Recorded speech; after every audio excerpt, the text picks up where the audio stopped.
Hey, it's Bill and Cheryl. Welcome back to the Live Music Society. This week we are in Warren, Rhode Island, and we're going to visit with Pat McGee. The Pat McGee Band was formed in 1995 in Richmond, Virginia. So far they've recorded 13 studio albums and I think 2 live albums. Pat's asked us to meet up with him in town, so we're going to go to a local record shop. We'd love for you guys to go along.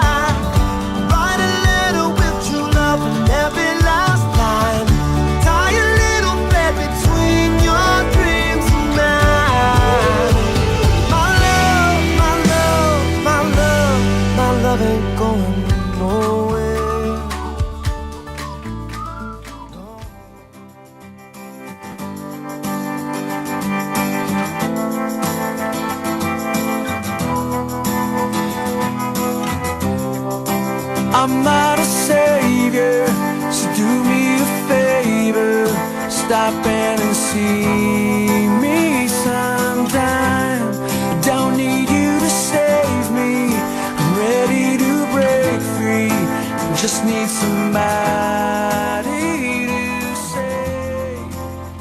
So Pat, we're in your favorite record store here in Warren. Can you tell us a little bit about it? This is In Your Ear Records. We're in Warren, Rhode Island. Very reminiscent of the record stores in Georgetown, DC, Northern Virginia that I grew up going to and thumbing through as a kid. I mean, you know, I would sit in my brother's bedroom, my sister's bedroom. I didn't have my own record player, so it was like, you clean my room and I'll let you listen to this Queen album right here. I'm like, okay, cool, I'll clean your room. And I'd sit there and side A, you can listen to the whole record if you like make my bed. Yeah. So that translated into me being like, I'm gonna one day get my own record. Speaking of albums, your latest album. Yeah, look at that. Double vinyl. It even looks like it's a little vintage from the looks of it. I mean, can you talk to us about a little bit about the motivation behind it and some of the folks that played on it? Yeah. So I go, all right, I'm gonna make a record that's not about hit songs or any of that stuff. I'm just gonna like make deep cut material and see what comes out. And then if I could get the drummer to sound like Russ Kunkel, who plays on like probably half of these records, then it'll feel right. I just wanted somebody that sounded like him. So I'm trying to find guys that might sound like him because I had no idea that he was still a viable option to book for a studio. Very long story short, that I found his email through a friend and never thought he would get back to me, and he did, but it went into my junk box, so I never saw the response. So for a month I just assumed he ignored me, which is totally acceptable, and then I booked a different band, and then someone said, hey man, what's up? Russ said you ignored his email. And I was like, what are you're kidding me, right? He wrote me? I looked in the junk mail and there it was. Hey man, this whole thing, I want to play on your album. I looked you up online, you seem like you got your act together, I'd love to come play on your album. And then I called him and we had this, it was like a 2-hour conversation, and he's like, let's just chat music, and not one time did the drums ever come up. And then he said, oh, by the way, I'm still playing with Leland Sklar, Waddy Wachtel, Danny Korchmar. If you want to get those guys, they probably show up too. What? And I'm just looking at the phone like, is he messing with me? Yeah. And so I reached out to them and they all said, sure, let's do it. And then we went to the studio in LA where they cut a bunch of albums back in the 70s called the Producer's Workshop. Did you record on tape? Kind of looks crappy. We recorded straight to 2-inch tape. Wow.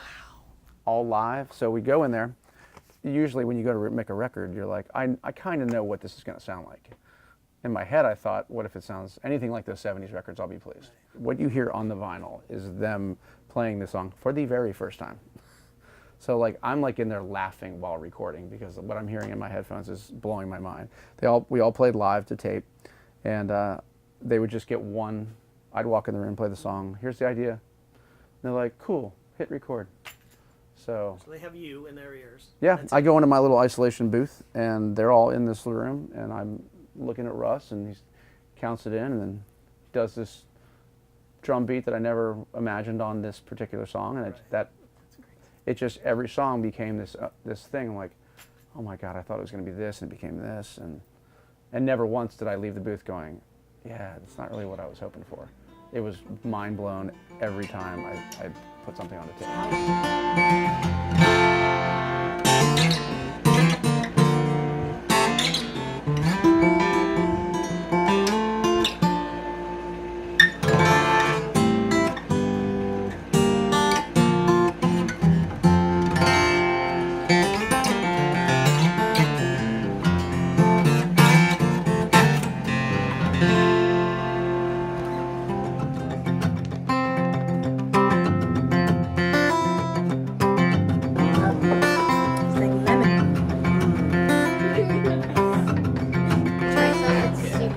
Decades apart, I hold you differently. So my cradle, others need no sympathy. Days teaching old school, nights holding newborn who like they'll never know what they gave. We need each other, stellar atmosphere. Reach for me, my friend. I am here.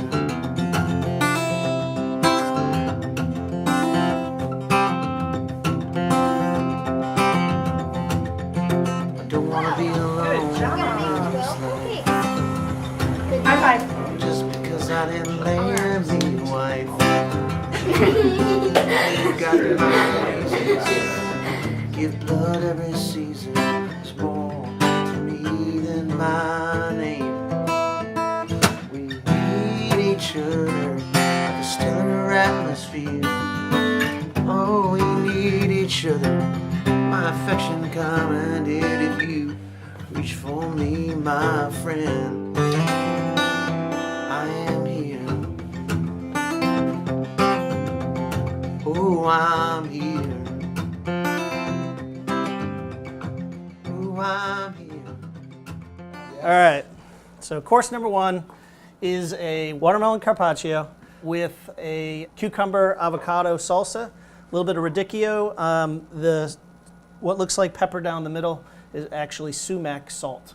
For this entire meal, Bill and I had the opportunity to go over to Newport Vineyards, which is one of Pat's favorite, and we decided to start the meal with something a little light and bubbly. This is a sparkling wine. You can't call it a champagne, even though Newport does it in the method of a champagne recipe, and then it's about a year-long process before they go to bottle. Cheers, guys. Cheers.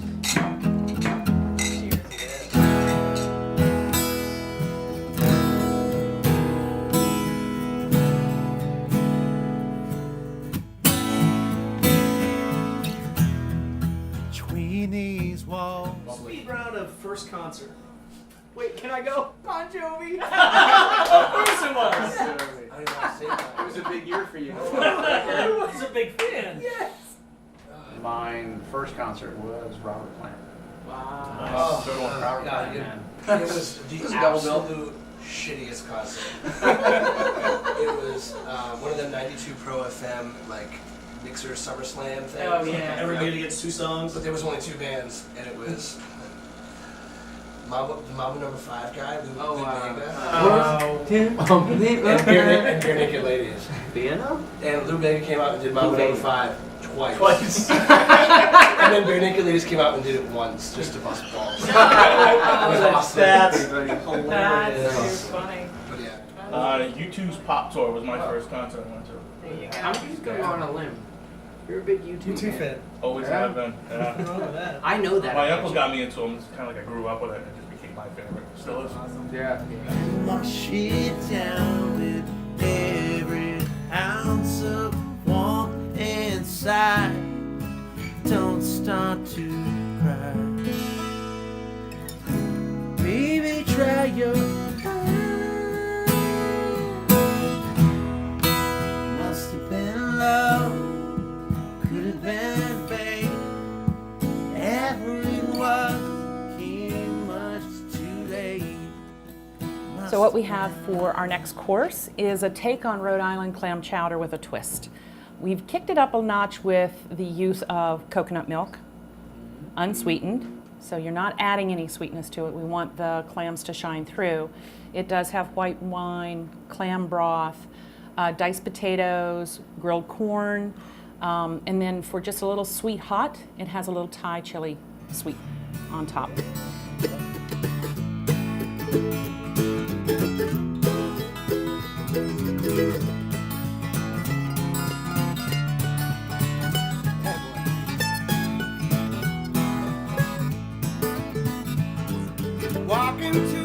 And the question that I picked for you today is, who do you admire most and why do they inspire you?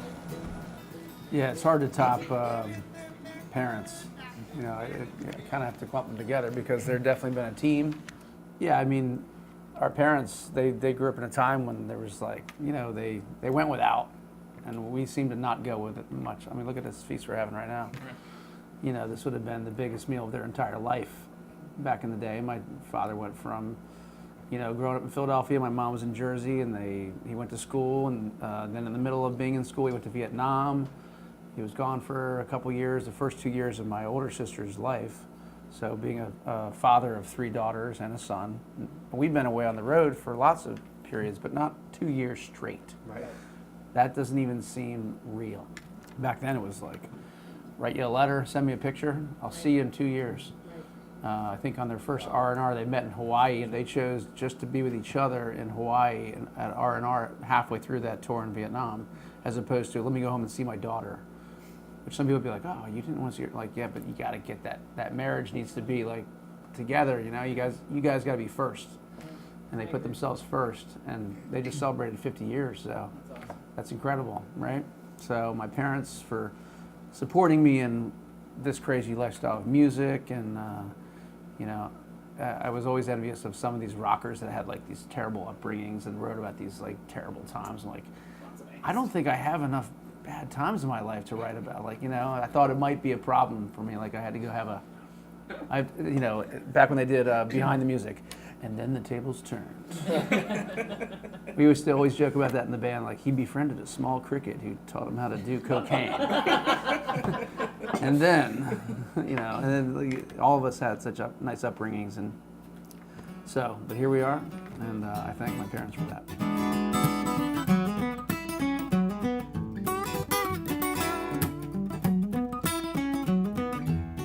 We're ready for the main course. And the main course here in Rhode Island is a scallops dish. We're doing them pan-seared in butter and garlic.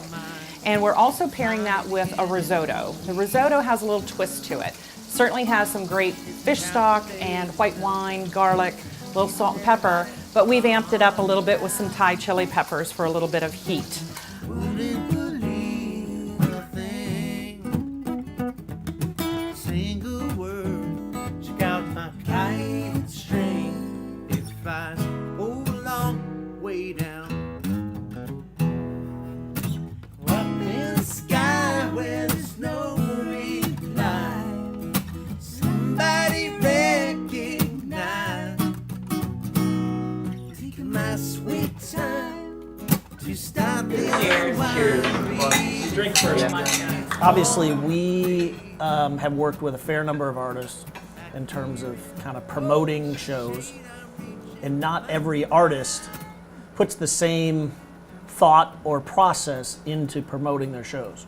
And the one thing I'll say is, in working with you, the first time we worked together, I was like, number one, this is a breath of fresh air, and you put more into kind of the promotion of the show than other artists that we've worked with. So the first time we worked together, what I noticed is you actually wrote an intro or a paragraph specific for our show. Like, you should come to this show. You took the time to write a paragraph to say, you should come to this show because it's unique. And to this day, no other artist I've ever worked with took the time. We get, here's the paragraph, the stock paragraph from the label of here's what you can put on the website about this band, but you didn't do that. So with that as background, just kind of your thoughts. You do things that are unique, and I think you also have kind of a unique approach to social media in terms of how you curate the Pat McGee community. I don't know if that's a question, but I'll throw that out. Sure. Well, I mean, I first recognized that you guys were doing something outside of the box, which that is, anytime anyone says they're going to do something that's different, I'm all in. Ideally, I love entertaining people at this house. I love having a good time with my friends and going out to dinner and having several glasses of wine. And it always leads to like the most, you know, unforgettable times. We were just discussing some memories of our first tour together. And I don't remember some of those things, but I remember that we just had, he said, remember that we were it was Annapolis, Maryland, and we were still eating cake at 5:30 in the morning on the outside of the hotel. I'm like, yeah, that's right, we were. But it was somehow just, it wasn't crazy, it just ended up being 5 a.m. and here we are eating cake and probably drinking wine. So when you guys started this concert series in a distillery and a brewery, I just thought that sounds amazing. I've been playing in Northern Virginia. I grew up there, so I've done all sorts of shows there. I've never done that, and that sounds like a fantastic time. But ultimately, I've always thought that anything you can do to enhance like the experience for the artist right from the get-go, and then that leads to the artist, if he's that psyched to do what he's doing, or if she's that psyched, it's going to show to the fans, and they're going to go, all right. I mean, I think I was seeing, it may have been a Dave Matthews show that I went last minute with my friends, I don't know, 15 years ago. I happened to be in Northern Virginia one night, and we went to Nissan Pavilion. We paid a bunch of money, and we sat on the lawn, and I mean, $300 later, you're like, this is no experience for a concert. Like, you're never even remotely locked eyes with any musician. They're so far away. It sounds kind of lame on the lawn. You know, you're not invested in the moment. And that's when I first started the idea for Down the Hatch. I'm like, there needs to be something better than this. This is lame. The people do this every night, but there's a better version of this. And it's not for everybody. That's why these events are boutique and unique, and what you guys are doing out there in Purcellville is just awesome. And I've done it in Portland, Oregon. We've done it in San Diego at House of Blues, where I've rented, instead of playing the House of Blues, I'll rent out the private room and do 200 people on a sit-down dinner, and we'll come out and talk about the food, and then I'll play some songs right by their table. They go home, they're like, you know, when else do you get that experience? So to have you guys as outsiders, from an artist standpoint, recognize that that's needed, it's huge.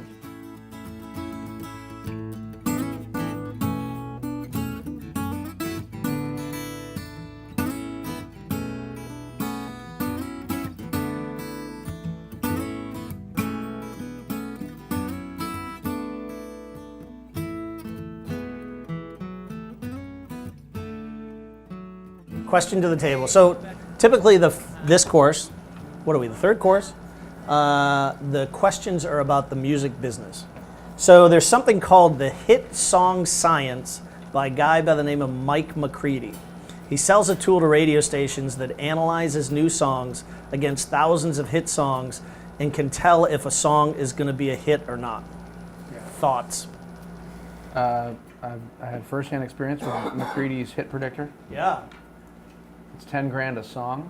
For the radio station? For the label. The label. To get the song analyzed? Yep. To send out the information. They sent out on the Save Me record. Must Have Been Love, You and I, and Beautiful Ways. And our thing was like, we felt like You and I was like this big ballad, but you can't lead with the ballad.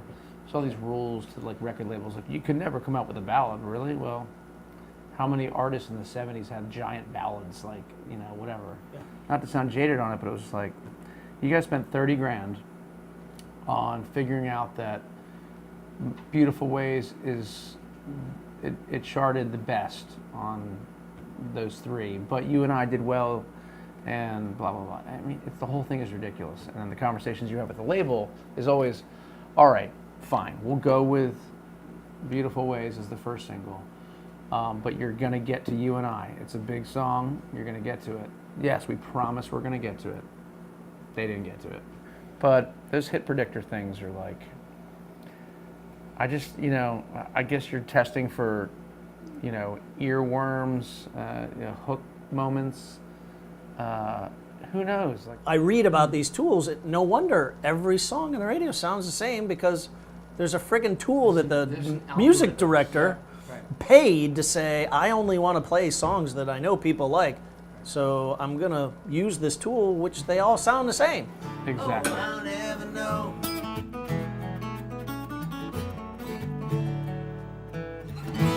Hey, Rebecca, this is your pilot speaking. You're about to land.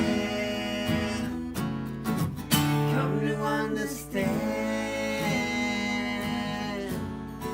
You can't stop So every dessert has to come at the end of a meal, right? There's no reason why we can't start at the beginning of the meal. But to pay homage to one of the favorite things that I discovered in Rhode Island many, many years ago, Dell's Lemonade, we decided to take Dell's and use it as an ice cube. So the frozen Dell Lemonade is inside Catoctin Creek Roundstone Rye whiskey, distilled by friends of ours in Purcellville, Virginia at Catoctin Creek Distillery.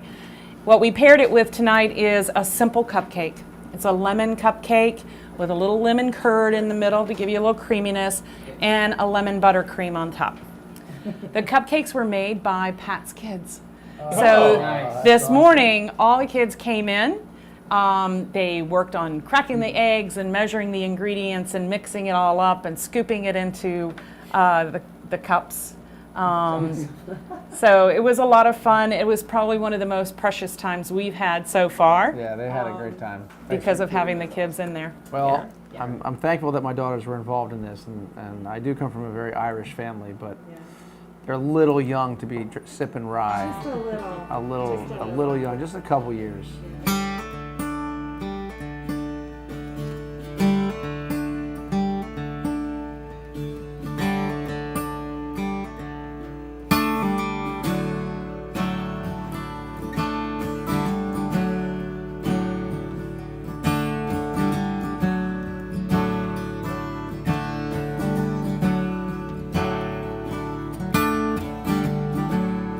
Held me down. This is assuring me a spot on the couch. Never found much home in a temptation. Take my hand and close your eyes. Take my hand and close your eyes. If it seems scared, if it seems scared, across an ocean of senses, gasping for air, helpless. Gotta breathe in, gotta breathe out. I've gone overboard because I love you. Yes, I love you.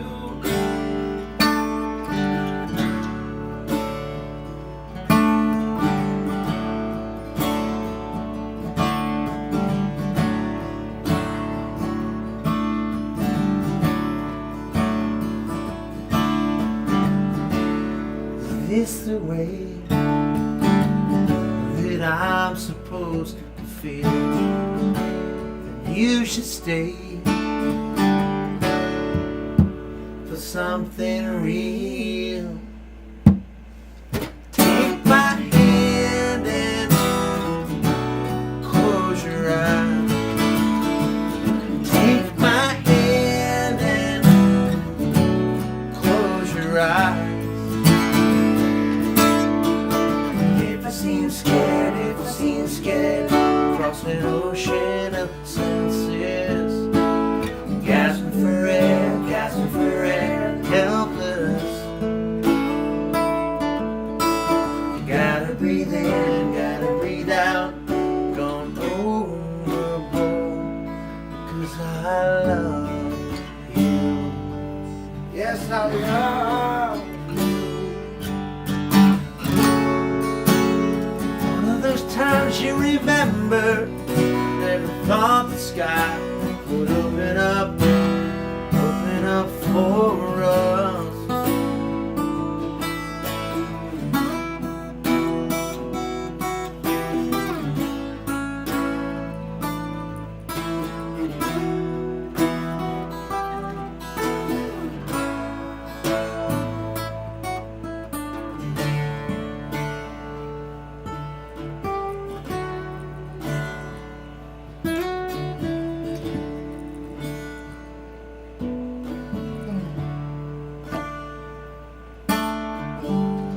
Hard to say the words should have told you long ago. Aged by a bird, not a chance, we take it slow. Take my hand and you gotta take my close your eyes. Take my hand and you're gonna take my close your eyes. If I seem scared, if I seem scared, cross an ocean of senses, gasping for air, boundless. Gotta breathe in, gotta breathe out, gone overboard, because I love you, yeah, I love you. Why?